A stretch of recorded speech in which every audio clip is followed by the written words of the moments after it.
फेरि मान्य सदस्यले दलगत होइन हामी सार्वभौम सांसद त भन्नुहोला।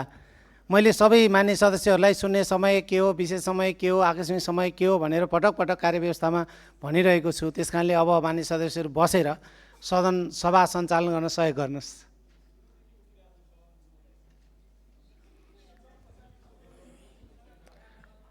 म मान्य सदस्य रमेश मल्ललाई समय दिन्छु। छोटकरीमा आफ्नो कुरा राख्नुहोस्। सम्माननीय सभामुख महोदय, म फेरि एकपटक परिच्छेद 9 नियमावलीको परिच्छेद 9 मा ध्यानाकर्षण गराउँदै सम्माननीय प्रधानमन्त्रीज्यू सदनमा आएर छलफलमा सहभागी बन्नुभयो, त्यसको निम्ति धन्यवाद भन्न चाहन्छु। तर एउटा गम्भीर विषय के भयो भने अगाडि मान्य वासना थापाले राखिसक्नुभयो। प्रश्नोत्तरको क्रममा यो मुलुकको सार्वभौम सत्ता र राष्ट्रिय अखण्डताका मूलभूत सिद्धान्तहरू हाम्रो संविधानले पनि अपरिवर्तनीय भन्छ।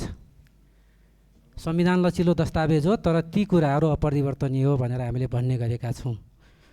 मुलुकको राष्ट्रिय अखण्डताको विषयमा आँच आउने खालको अभिव्यक्ति सम्माननीय प्रधानमन्त्रीज्यूले जसरी एउटा जिम्मेवार व्यक्ति जिम्मेवार सदनको रोस्टमबाट जो कुरा व्यक्त गर्नुभएको छ, यो सामान्य विषय छैन। सम्मान्य सभामुख महोदय, उहाँले इन्फर्मल कुराकानीमा राखेको विषय जस्तो सम्झनु भयो कि जस्तो मलाई लागेको छ। यो कुरा धेरै नै गम्भीर छ। मुलुकका के अरू कुनै मुलुकका सरकार प्रमुख राष्ट्र प्रमुखहरूले मञ्चमा बसेर हामीले फलानु देशको भूमि मिचेका छौँ भन्छन् होला। यो कति गम्भीर विषय छ।